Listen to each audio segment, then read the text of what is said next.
Good morning. Flint still doesn't have clean water, in case you all forgot. You are Locked On Fantasy Basketball, your daily podcast on fantasy basketball. Part of the Locked On Podcast Network. Your team every day.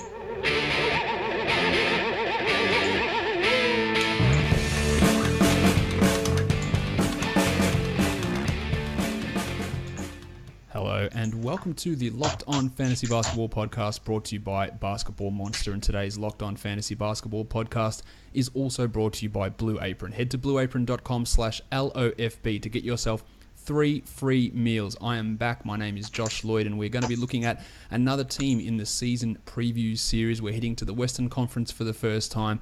And I'm joined by the founder of the Locked On Podcast Network, the host of Locked On Jazz and Locked On NBA, and the radio voice of the Utah Jazz, David Locke. David, welcome.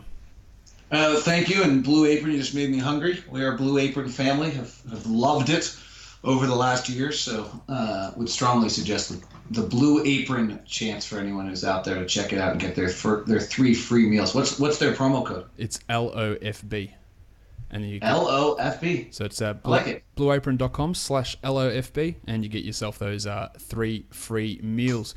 We'll hear a little bit more from Blue Apron a little bit later on, but what we're going to be doing in these shows, David, as you're aware, is just going over the team and having a look at what's changed, what could potentially change, and how that affects the players on the roster and where you can potentially get some fantasy value from those guys, and how that all works out as the season progresses. Now, we know the Jazz are one of those teams that has undergone a fairly significant change to their roster heading into the season. Some new pieces, some other ones gone, some upheaval, I guess, from the fan base. Just a huge change to the team. But it doesn't mean that things are... It's not all doom and gloom, for sure. There's lots of positives from a fantasy point of view and a real-life point of view from this Utah Jazz team. So we'll start by looking at who actually arrived to this team. And I think the biggest name that came, or definitely the biggest name that came, is Ricky Rubio, who came across from the Minnesota Timberwolves to be the starting point guard after George Hill, they decided not to re-sign George Hill and he went to Sacramento. So Rubio becomes the starting point guard. He brings across a luscious beard as well. How do you think that Rubio is going to go under Quinn Snyder? Now, Tom Thibodeau is a coach who plays things slow, but in comparison to how Snyder and the Jazz run things, yeah, that's basically, warp speed. We're talking about 5-6 possessions extra per game the Wolves played as opposed to the Jazz. Does Rubio's vision, passing ability encourage Snyder to maybe speed things up a little bit, or how does he fit in with what Quinn Snyder's been doing?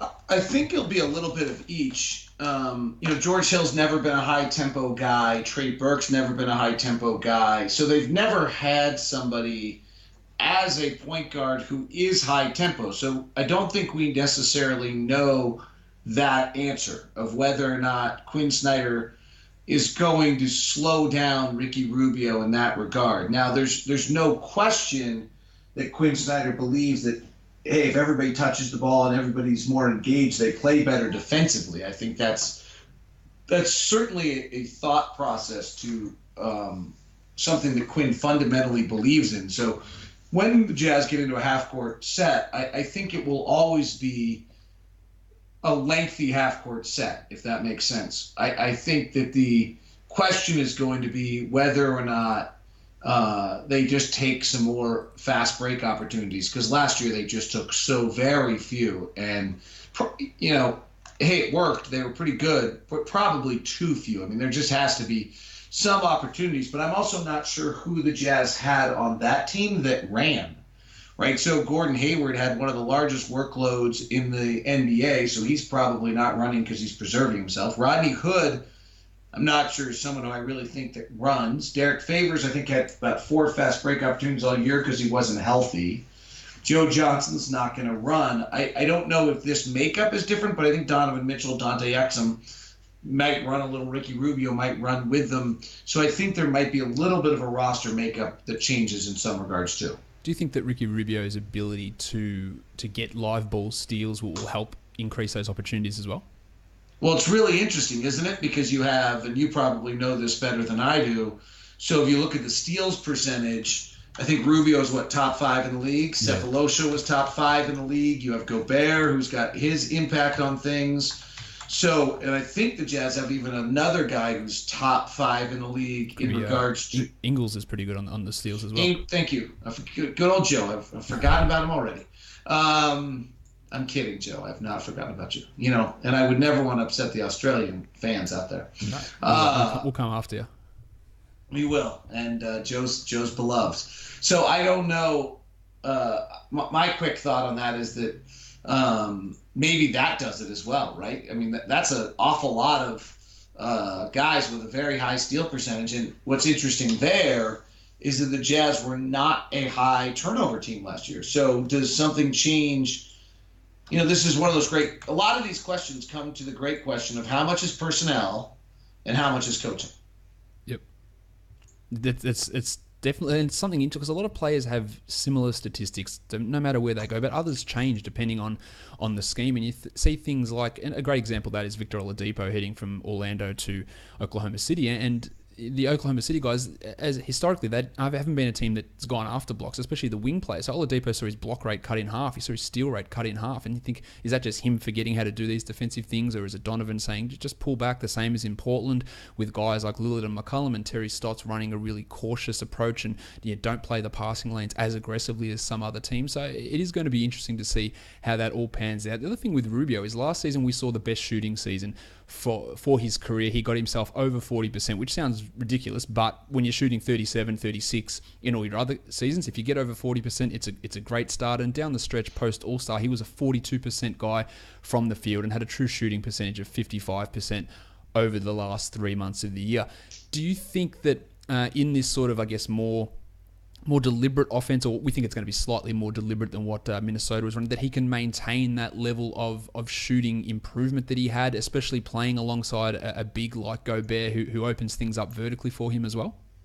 Well, I think it'll be interesting to watch is, so Rubio had played very little he played with Kevin Love, who is I think you would agree is a pick and popper. Yep. He played with Karl Anthony Towns, who really has become a pick and popper, like surprisingly so. This will be the first time he's really played with a big who's a roller. And how does that change who he is? Does that mean that he's, Rubio last year I think was interesting in his pull-up three-point range. His three-pointers were awful, right? I think they were like 19% from three. So if people are going under on every pick and roll, can he shoot? Is he going to be able to step behind the line and shoot? Well, the numbers last year would say no. Does he find a range somewhere in the mid-range that's actually an okay shot for him? I mean, mid-range shots aren't the most high percentage, but he shot 45% from the mid-range last year, which actually gets, if you start getting to 0.9 points per possession, it's not actually terrible if you're deep into the shot clock. And then the other interesting one on Rubio is that he shot really well late in the 4 to 7 second range in the shot clock. So why would that be? And the only thought I have on that is that's just an understanding of the game and how to get yourself open and how to play off your teammates. And maybe he'll be able to show that. But I think the Rubio-Gobert combo with Gobert rolling and Favors rolling is different than what Rubio has played with before in his career. How it impacts things, I'm not probably smart enough to tell you that. I think I know that's different. One last thing on Rubio before we move on to something else is that after the All-Star break last season, he averaged 15 points a game, 5 rebounds, 10.5 assists, 1.5 steals, and shot 42%. It was the 25th ranked player in fantasy last season. He is currently being drafted at pick number 61 on ESPN, which is absolutely ludicrous, and he is going to be a guy that I heavily target him every year because for whatever reason he always gets underdrafted, and it's happening again this year, and he has got that opportunity to be a top 30 player again this season in a situation where he's going to be one of those players who has to absorb some of Gordon Hayward's usage and some of George Hill's usage. So he's going to be taking more of those shots, similar to how he was in that second half of the season for Minnesota. So I'd expect a pretty decent season from Ricky. Now, David, we talked... Josh, let me jump in there for a second. Why is it he's such a good fantasy player? Because I would have thought he's always the type of player who fantasy owners don't like. And is actually... I would have thought he's the type of player who's a much better reality player than a fantasy player. That he does all the little things out there and makes you know kind of who he is and what what makes him, all the little things, right? All the extra passes, all the defensive plays. Why does he show up as a good fantasy player as well? Well, a lot of fantasy players don't like him. That's why his draft position drops much further than what it should. The reason why he is so good is because he can get double-digit assists and he gets 2 steals per game. So when you're getting those sort of large numbers, like in order to have a competitive team in the assist category in fantasy, you need probably 4 assists per game. He gets you 10. You got Chris Paul, you got John Wall. Like, that's it. They're the guys, and Russell Westbrook last season and Harden. But yeah, they're not guys who historically have been at that level. It's 3 or 4 guys that can get you 10 assists per game. Combine that with 2 steals, 2.2 steals per game, and as a really aggressive rebounder as a point guard as well, a 4 to 5 rebounds per game guy. All those things really come together. He's not a high scorer, but in all those other categories, and he's a 90% free throw shooter as well, which doesn't hurt.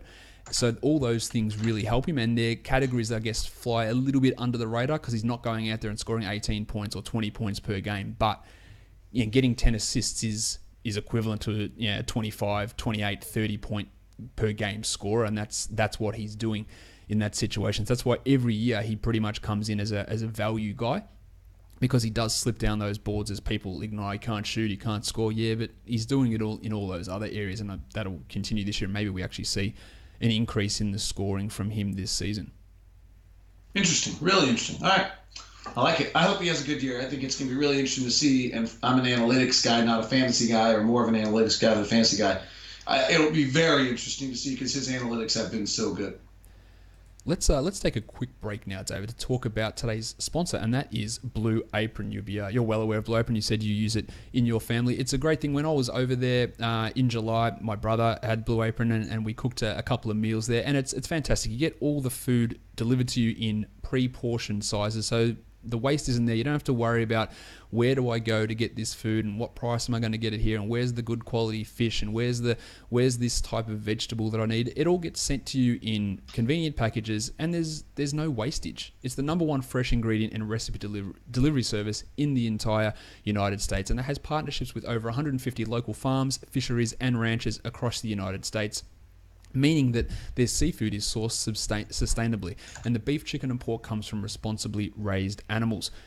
It also encourages you to cook more at home, so you're getting healthier food and you're developing new skills, and you're able to, do stuff with your family. I cook with my son at home all the time and increase his cooking skills quite often from this sort of thing, and that's exactly what Blue Apron can do for you. If we have a look at some of the meals that are coming up for next week, we've got seared chicken and purple barley. Have you ever had purple barley before, David? I have not. That's one of the things I love about Blue Apron is the fact that you get these things you haven't had before. They're always surprisingly good. And then the other one, because they're pre-portioned, you don't have to go buy a huge amount of it. You get the right amount in your orders, and so you're not wasting a bunch of that. That's the thing I always like as well. Oh yeah, it's like, especially like me, like I'm living here, small house. If I go to buy lettuce, you got to buy a head of lettuce. Like, what am I going to do with a head of lettuce? And I've got to use 2 leaves. Right. Like, Blue Apron gives you exactly what you need, and no one wants to waste food. That's just pointless. It's a waste of money. It's a waste of resources. No one wants that.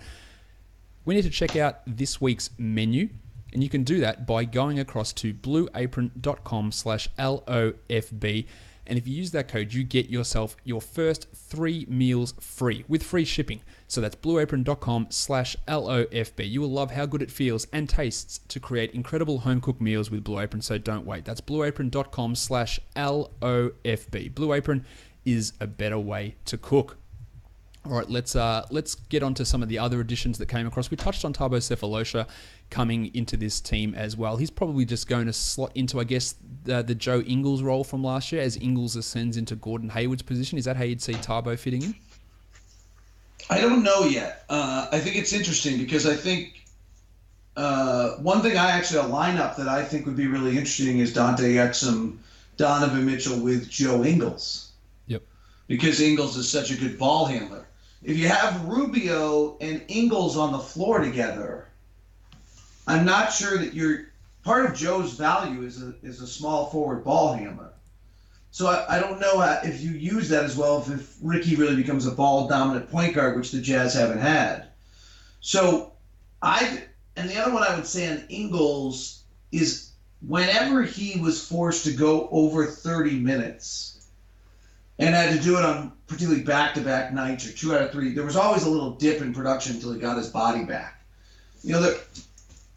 Joe is terrific and had an incredible year, one of the best shooters in the league. And from a fantasy standpoint, I got to figure he was a huge steal for people. But you look at his body, he doesn't look like LeBron James. He doesn't look like Russell Westbrook. He doesn't look like Gordon Hayward. You go look at the guys that lead the league in minutes played, and the guys who play over 30 minutes, they all hit all the measurables. They all play these huge minutes, and that's not something that Joe can do. If the Jazz are asking Joe to play 30 a night next year, I think that'll be too hard for him physically. So I'm not entirely convinced that Thabo Sefolosha and Joe Ingles don't, share 24 minutes at the small forward. Okay. Even after they gave him that large contract, the $52 million, you still think that they'll give him, because he started quite a few playoff games when Hayward was out as well. Sure. I mean, he could play 28 and Sefolosha plays 20. Yep. But I don't think he's about to become a 34-minute-a-night guy. I think that's and there just aren't. I think one thing I don't think people realize is how few of those there are in the league, right? If you go look at there's kind of a 32-minute is kind of a magic number for guys. To me, that's a lot to ask out of Joe Ingles next year. And I don't think the Jazz will do that. And I don't think it's a good idea for Joe either, frankly. Yeah, I don't think there's any way that he's getting the same minutes that Hayward got last year, which I think Hayward played 34 last year. There's no way that Ingles will be doing that, especially with that extra depth with Thabo coming in and Donovan Mitchell playing, not at the 3, but playing at the 2 maybe, because Ingles played a little bit at the 2 last year and pushing him a little bit up and just, I guess, adjusting the positions of some of these guys. The other players that they brought in, Epe Udo, who'd been quite dominant over in Europe. Some of you may remember him from a stint with the Golden State Warriors earlier in his career, but he'd been in Europe. Now he slots into that backup center role that Jeff Withey and Derek Favors shared last season. What do we make of Udo, who we haven't seen in the NBA for about 2 or 3 years now? From a fantasy standpoint, I wouldn't expect much because I think he plays the backup minutes to Rudy Gobert, and that is a guy who hits all the measurables and is suddenly going to play those minutes, right? There were 32 guys last year that played 34 minutes a night in the NBA, and I believe Gobert was one of them. So, Gobert, if he's healthy, is going to play 34 minutes a night. So Udo at the most is going to get 14. I actually think Tony Bradley will get a little bit of time in there. And I also wouldn't be surprised if Jonas Jerebko didn't play some 5 kind of out of nowhere where you spread and go to a 5. Like I said it earlier, but a lineup that intrigues me would be something from the Jazz that is Dante Exum, Donovan Mitchell, Joe Ingles, Joe Johnson, and Jonas Jerebko. Yep. Right? Just spread it out. Dante Exum's got an elite first step. I think Donovan Mitchell does too. Widen the floor with a bunch of shooters and let them go. Now, I don't know if they can get stops. I don't know if they can rebound. But that's a different way to play when some of the times you're going to be playing Rubio, Hood, Ingles, Sefolosha, Favors, Gobert, and you're beating the hell out of somebody. Right? That's a pretty good versatility in there. So I don't know how many minutes Udo plays. The one thing that's interesting about him is even in his brief NBA career, every team that he was on was better when he was on the floor. So he's one of those guys who does seem to make you a better team doing, analytical stuff or whatever it is. And we'll see. He's a pretty decent passer from my understanding. He's gotten better at that in Europe. He's a good shot blocker. He was always a good defender in the NBA. So those are the areas, but I'm not expecting big minutes. I think what's unique to me about this Jazz team, where maybe not from a fantasy standpoint, from a team standpoint, they might be a little bit better than people realize, is, they might be 11 deep and 12 deep if Alec Burks comes back and plays. And there's some stories out of LA that he's actually playing pretty well in Summer League. Then they're 12 deep, and that makes them interesting because there's so many teams that can't roll out 12 quality players. Yeah, that's the way I've got it as well, looking at 11 main guys, and then Burks as that question mark 12th guy. With Jerebko coming in, and he's a quality player, Jerebko. And you said playing him in that stretch role, and Quinn Snyder showed last season he's not adverse to changing that. Like, he was going stretch 4 a lot of the time when previously it had always been the 2 big guys, Favors and Gobert. But towards the end of last season, whether that was a change in strategy or just the injury factor with Favors, but he was playing him strictly as a center and playing him at power forward for basically 0 minutes throughout the playoffs and running completely small with Diao and Joe Johnson playing at power forward. So he was embracing that sort of change in the game, which is something that he hadn't really done in previous seasons, and Jerebko does fit in with that as well. They also signed Eric Griffin to a two-way contract. He had a few sort of wow moments in Summer League, but the two-way guys, as I've said on all the other shows, they're not going to play a huge amount. They can only spend 45 days with the NBA team. The departures on this team: Gordon Hayward to the Celtics, George Hill to the Kings, Shelvin Mack went to the Magic, Trey Lyles was traded to the Nuggets on draft night, Boris Diaw is currently unsigned and maybe he'll retire, and Jeff Withey is on a training camp deal with the Mavericks. But let's go to the draft. That was that Trey Lyles trade where the Jazz traded up with the Nuggets in order to get pick 13 to select Donovan Mitchell, and he was electric, especially in Utah Summer League, but had some big games in Vegas as well. What do you make of Mitchell's role for this year? Is he going to be more of a one or two, or he's going to pair with Exum the majority of the time? And how does he fit in with this core of young players on the team? It's going to be really interesting and exciting because he just brings a tenacity both on the offensive end and the defensive end that is interesting to me. You know, there's only been 11 guards in the last 10 years who've scored 15 points a game as a rookie. Okay. I think he could do it. It's a lot. Yeah, so how many minutes do you think he'd need to get to that?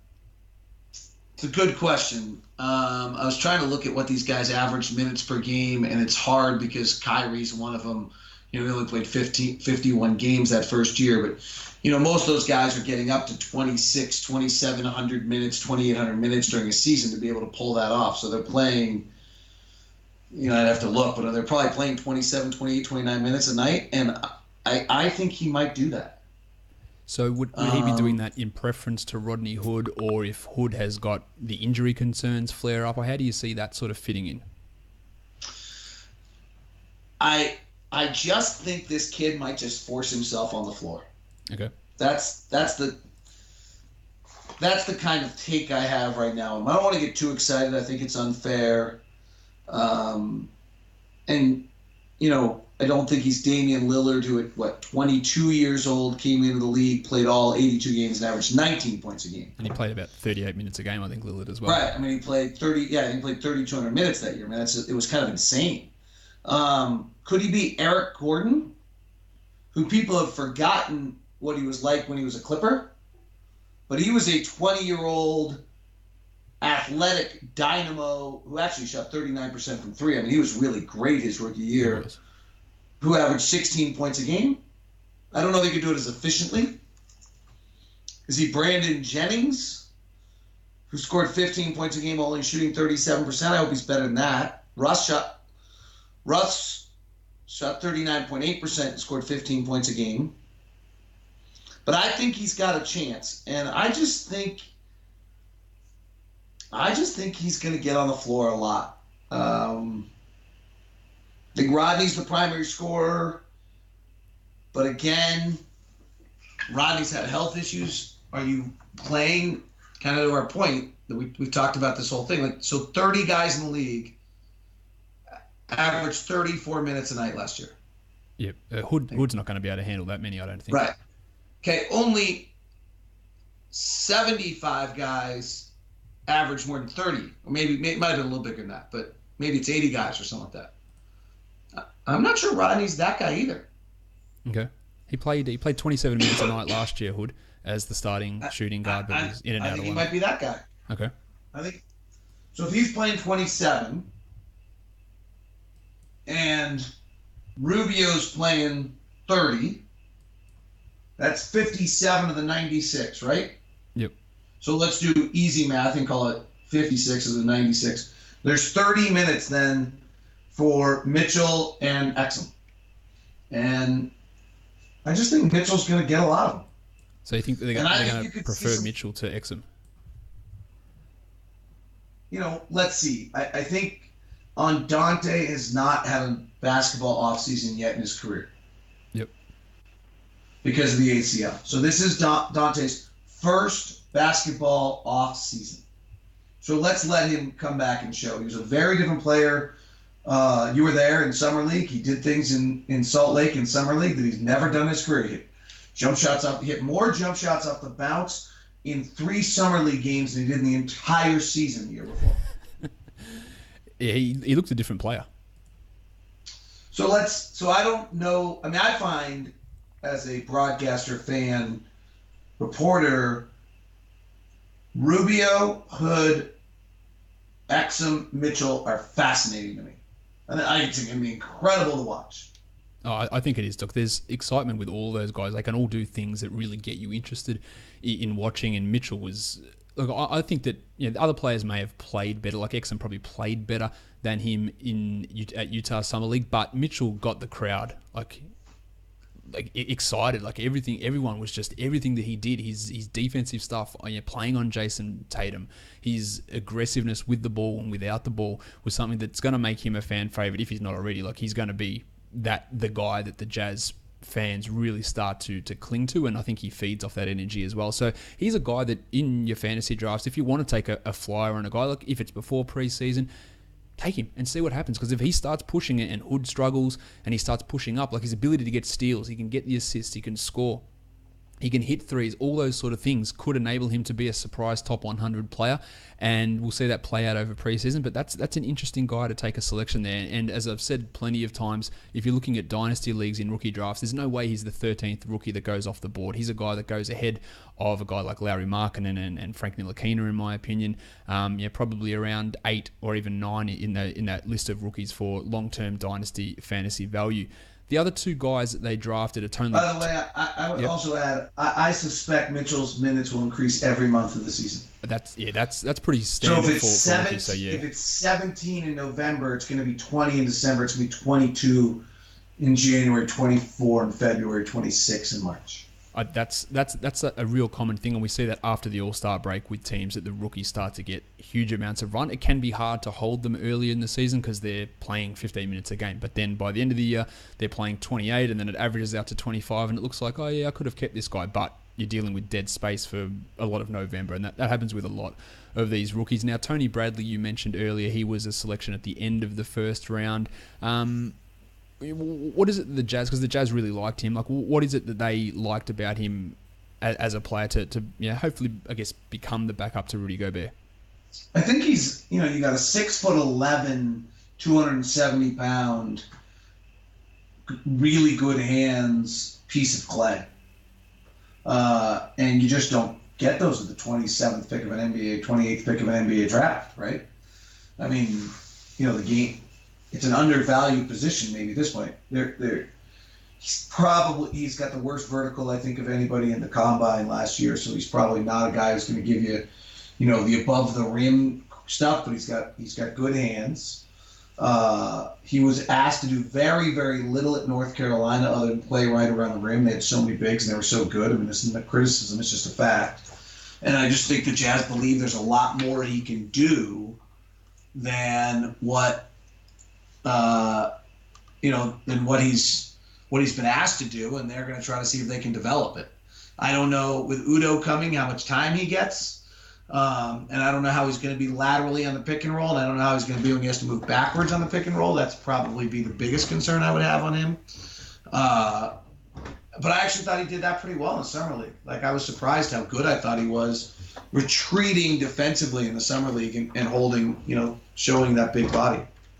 The other guy they drafted in the second round, late in the second round, was Nigel Williams-Goss. He has just recently signed in Europe, so we won't be seeing him this season. I guess the injury concern that people want to know the most about David is Derek Favors, who struggled the season before. He had the back problems due to the mattress, and then last year his knee was a real concern, and it limited him not only in terms of his games played, but his minutes per game, and also his production on the court as well. So what's the update on how Derek's knee is tracking, and do you think we'll ever see him back to what? Because this time last year we were debating who's the Jazz best player. Is it Favors, is it Hayward?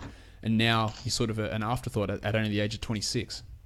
So in that sense, I think you have to believe he's going to be better than he was last year, right? He was really a shadow of who he was last year, and it was strange because he kind of kept saying he was fine, and then he looked anything but fine, and so that was probably the weirdest thing about it. Now, if you believe his Instagram, he's working, right? Every day it's another picture of him doing some sort of lifting and some sort of working with one of the Jazz coaches. There was a picture of him running in sand the other day. There was a picture of him doing squat jumps the other day. There was a picture of him, doing all sorts of drills. So he's in town. He seems to be working, and if he's able to get back into physical condition, then I think you'll see a much better circumstance than what it was. So I mean, I think hopefully that's that he can be that player. I don't know how he and Gobert work together defensively. Their defensive rating together was a 96.5 last year, which is incredible and tells you that teams just simply couldn't score on them at all. But, Quinn didn't play them a great deal late in games.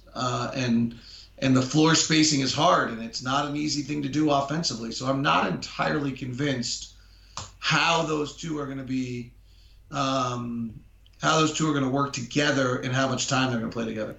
Do you think that he'll go back to being the starting power forward, or will Snyder go back to maybe starting Joe Johnson or even Jerebko and going smaller, stretchier at power forward to start games? I would go with him as the starting power forward. I think, I don't know how to say this correctly. I think one of the bigger parts to Derek's season is having him feel an importance to the franchise again. Right, so it was Derek's the piece for the Darren trade. Derek and Gordon are leading the Jazz to their new, and then all of a sudden Gobert got going.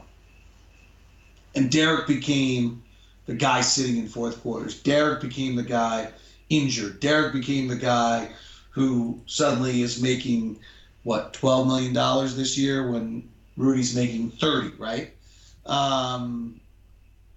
So I think there's a level where you need Derek to feel engaged in the franchise and that he's important to the franchise again. And to do that, I think he's got to start. I think that's the way they'll go as well. And I think he's a fantastic late pick in fantasy drafts. You're getting him in the last 2 to 3 rounds, and he's got that potential, if everything is back in business with his knee, like he could get back into the top 60 or top 70. We don't know, but at that point, you're taking on very little risk in selecting him in that area. One last guy that I want to talk about is Alec Burks. And we touched on him a little bit earlier with his knee. It feels like it's been forever since we've actually seen him play meaningful roles. Do you have any concern of him ever getting back to anything that he showed before, or has he been overtaken by guys like Hood and Mitchell now and Exum, and he's going to be a fringe rotation guy, and is that knee ever going to get better? I mean, I think there's a real question mark there. Just did Paul Pierce end his career with a cheap shot, right? Paul Pierce was too old and too slow to move. Alec went up for a shot. Paul Pierce threw out his hip, and Alec's never been the same. And it's unfortunate because Alec loves to play as much as anyone I've been around. So I think that's a legitimate question. And then the next question is, if he's good, how's he getting minutes, right? He's a guard. And we just talked about the 4 guards and what a great story each of them is. Is Rubio as good as the analytics say he is? Can Hood be a primary scorer? Is Donovan Mitchell poor man's Russell Westbrook, Damian Lillard, or is he Eric Gordon in his rookie year? What is Dante Exum with a full basketball offseason? And then you got Alec Burks as the 5th guy in those minutes. So unless you slide him to a 3, and then one of the principal elements of the Jazz is how long they are defensively. And then all of a sudden, if you're playing Alec at the 3, you're not long defensively anymore. So, maybe Alec plays a little 3, relieving in Joe and Tabo. I don't know. The other one on Alec is he's played very, very little basketball in his career with a spread floor. He's almost always played with 2 bigs. And so if he can get healthy and if he can play with a spread floor, who can he be as a player? And that's it. The first thing he's got to get back is the ability to finish at the rim. He's always been an acrobat at the rim, and he's always had these, incredible finishes, but he's never been efficient finishing at the rim, and that's the first thing he's got to do. Who would you say on this team is a breakout candidate? Oh, I think Donovan Mitchell. Like if I had a cell phone and I was about to make a pick in a fantasy draft in a room with people, and they were going to mock me for the pick, and I was going to video them while they mocked me so I could send it back to them in 4 months. Not that I'm like a type of person to do something like that. Donovan Mitchell would be my pick. That I just think there's a chance this kid's going to force himself onto the floor, and I think he's a hybrid one too. Yeah, I think that's what he is as well. Because he's not. I think he's only 6'3". He looks a little bit shorter than that out there sometimes, but yeah, he can guard ones, no problem. He guarded up to threes at times. He's going to be, and that's a problem with rookies, is they often come in with having real defensive limitations, but I don't think he's going to have as many limitations as the majority of rookies. So that's going to be able to keep him on the court a lot of that time. He's got to get the shot working and all that sort of stuff. But the defensive stuff, I think his intensity is going to at least paper over some of the cracks of maybe not getting the scheme initially, but his intensity and his aggressiveness is going to be able to get him on the court immediately. And as I said, that's exactly what you want to do with those last picks, is take those guys who could be interesting flyer guys who could. It's not like Rodney Hood is entrenched as this guy who's going to play big minutes. He's got so many question marks around him, and same with Dante X, and we don't know. So Mitchell has got this tremendous fantasy upside, and on a per minute basis, out of those three guys, he does have the best fantasy value out of that trio of players. So he'd be the guy that, if he got the most minutes, he'd be the most productive out of that group. So he is someone definitely to watch as that breakout guy. There's numerous players on this team who are underrated in terms of fantasy. I've talked about Rubio already.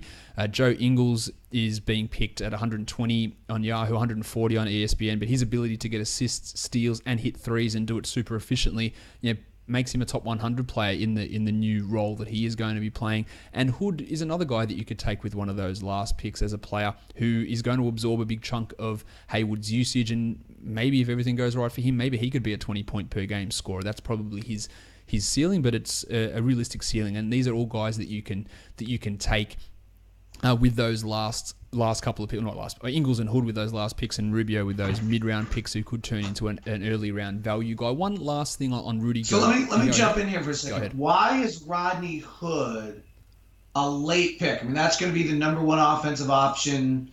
He's going to shoot a lot of threes. He's going to have a green light to go. Now, he's been, in my opinion, my numbers, he's been an inefficient offense. He's not as efficient an offensive player. He doesn't go to the free throw line a great deal. But, I mean, they're going to give him every chance to be that player, isolation player. 2 years ago, he was pretty good. Last year, he wasn't great. But, if there's an interesting note, I don't know if I can pull this up in time because I don't have the right computer in front of me.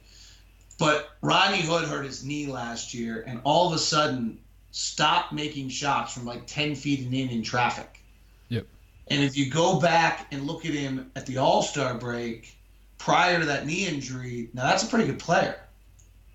Yeah, look, he is the reason he's not great, or he doesn't look fantastic in fantasy, and why he goes late is people get put off by what happened last year. Oh, I picked him last year and he was terrible. He's useless, and they don't take context into that. So yeah, Victor Oladipo is going to go lower this year. These sort of players go lower, but also he's got a very low assist rate, and the more assists you get, that really bumps up your value. He's not a high steals guy, and he's a low field goal percentage guy on high volume, which really hurts that field goal percentage category.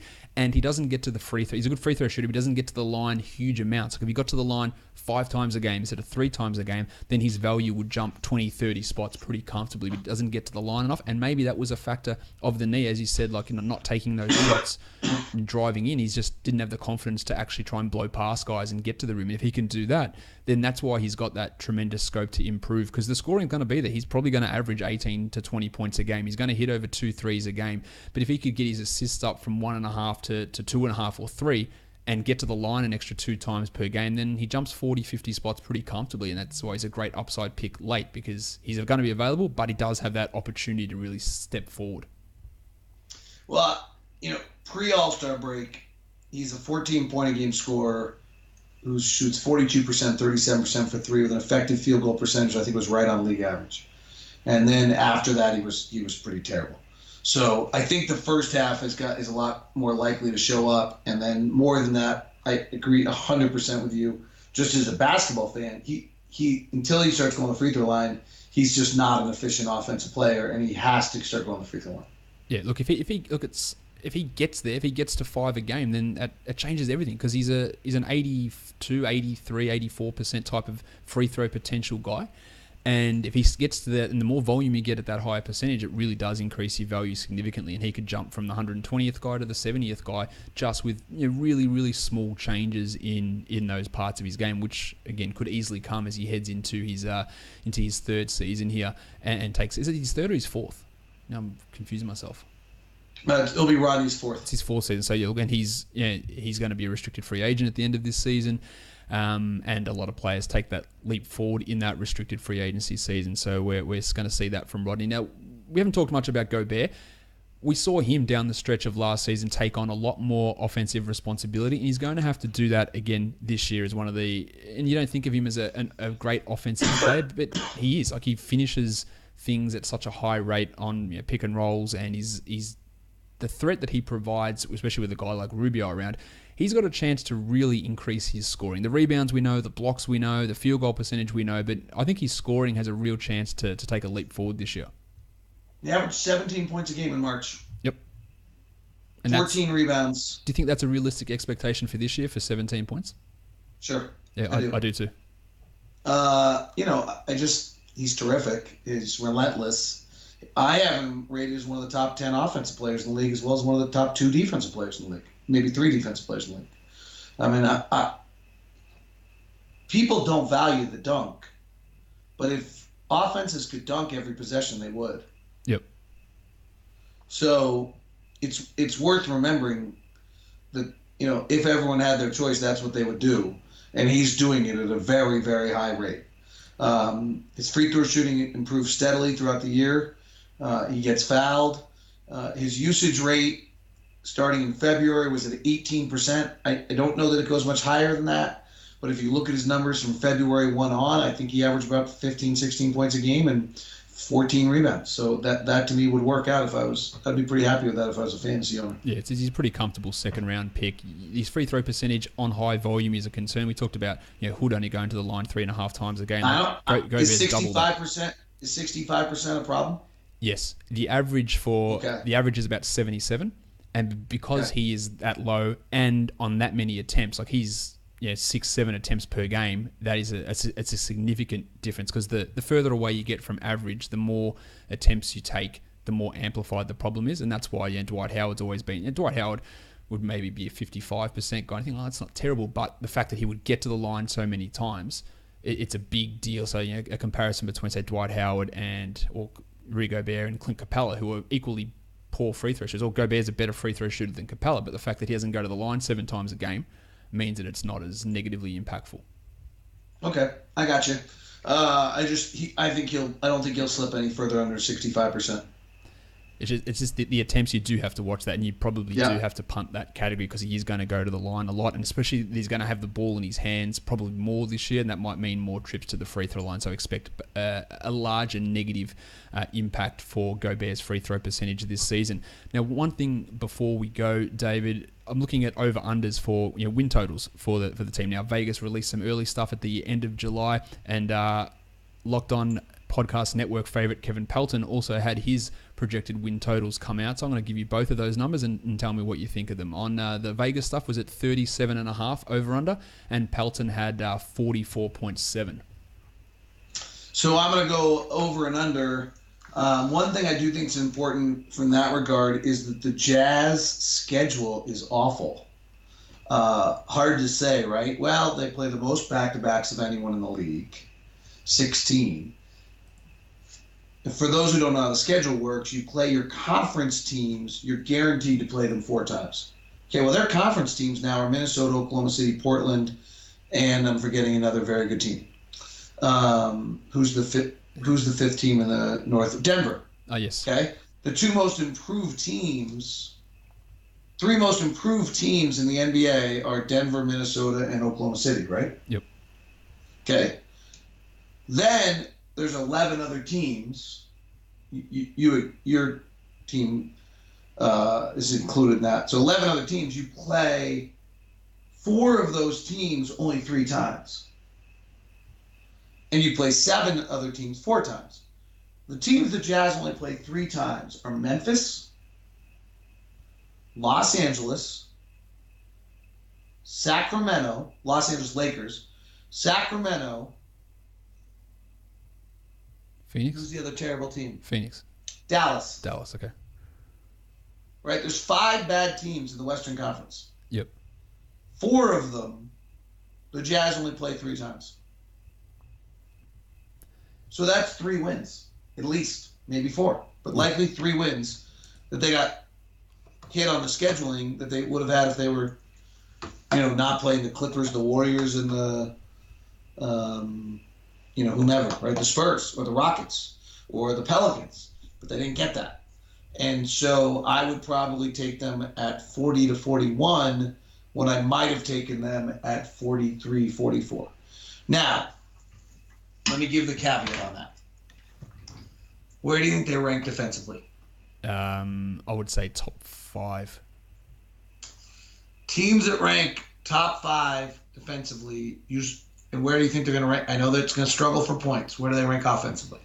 They will struggle for points, but because they play so slowly, their offensive rating is never right down the bottom. I would say 20th maybe. Rubio can run efficient offenses. Okay, so let's say they're going to be the 3rd best defensive team in the 20th offense. Yep. What do you think the Rockets are going to be offensively and defensively? I think they'll be 2nd offensively. Okay. And I think they'll be defensively, I reckon they'll be maybe, I'd say 18th to 20th. In that, okay. They weren't too bad last year. But yet we're going to talk about the Rockets about winning 55 games, right? Yep. Well, unless the differential is very different, there's a chance that if the Jazz are a top 3 defensive team in the league, that you win a lot of games as the top 3 defensive team in the league. Yep. And the Jazz were 3rd in the league defensively last year and are better defensively this year than they were last year. Yeah, they probably. I would say they've got a chance to jump ahead of San Antonio, who was number 1 last year. I don't like what San Antonio has done defensively. I think it's Warriors, Jazz. Maybe they're the top 2. Okay. Without boring people with it, if you go research what happens when you face when teams are top 2 defensively, they win 50 games. Okay. Like, that's the wild card there. So Vegas is sitting at 37. And you think the Jazz are going to be a top 3 defensive team? They're telling you what to do. Yeah, 37 is way too low. I know I can't see it staying there, but that seems way too low. On another schedule note, you said the Jazz have got the hardest schedule. From a fantasy point of view, they've got the worst schedule as well, because so many of their games, and we classify them as quality games in terms of when there's few games played on the schedule. So if there's 8 or fewer games, I classify that as a quality game, meaning that the players that you pick up or your lower end guys, you can actually fit them into your active roster because your whole squad's not playing. It's not Wednesday where 12 teams or 12 games are on. It's not Friday where 12 games are on. If you've got those, the Jazz only play 29 of those games for the season out of their 82 when there's 8 or fewer. Every other team is between 39 and 44. So we're talking 10, 11 game differences. For some of these guys, maybe it's Hood, maybe it's Mitchell, maybe it's Ingles, that the majority of their games are coming on Wednesday, they're coming on Friday, they're coming on Saturday, when they might actually be your 11th best player on your team and you can't use them. So that is an impact for some of these guys as well, is that if you go to add them off the waiver wire, you're just not going to be able to use them as much as you use some of these other teams that play 42, 43, 44 games on those low volume schedule nights. And that's something that, and it's such a big difference between them and the 29th team, which I believe is Atlanta, who's at about 37 or 38. It's such a big difference between those two that it really stands out. So what you're telling me is that on nights where we don't play and I want to watch games, I'll have few choices of what to watch. For the majority of the time when the Jazz aren't playing, it's going to be on the Tuesdays and the Thursdays and the Sundays, and a lot of their games are going to be Wednesdays, Fridays, Saturdays. Majority. We're talking, there'll be some difference, but yes, in general, that's as opposed to other teams who are all pretty close. The Jazz are way down. So here's a note, by the way. We won't play Sunday home games. Yep. Okay. So we don't play Sunday home games. And then you also add the fact that we probably are not going to play Thursdays because we're not a nationally televised team. So we really cram our schedule into 5 days of the week. Yep. And that's where it all comes to that Wednesday, Friday, Saturday when you've got 11, 12 games on, 10, 11, 12 games on those days on those packed scheduled days, whereas your Tuesday, Thursday, Sundays are your lower volume, and Thursday and Sundays are already taken out of that. Interesting things I learned from you, Josh. So that's it. Look, most of the other teams, it's not a big difference, but the Jazz are so far below everyone else that it is a really big impact thing. I reckon we are done for this one, David. Thank you for coming on. What have you got coming up on Locked On Jazz or Locked On NBA in the next couple of days? Locked On NBA, we'll try to launch another one this week. We didn't do one last week because the league's kind of quiet right now. And then Locked On Jazz, we'll dig into our Jazz element of things coming up here, probably build off some of the conversations you and I just had in our upcoming show. And we'll have a Facebook Live show on Thursday. Cool. So everyone go and I'm sure you're already following David at Locked On Sports and the Locked On Podcast Network.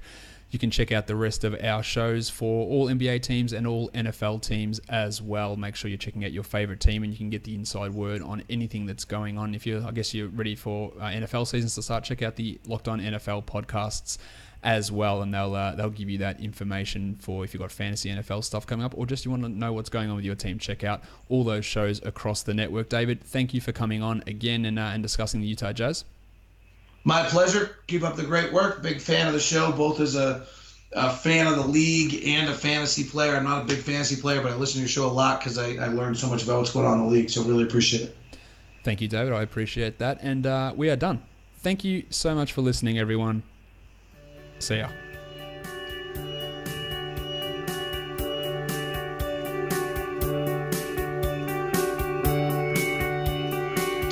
All right, Josh. Thank you very much, bud.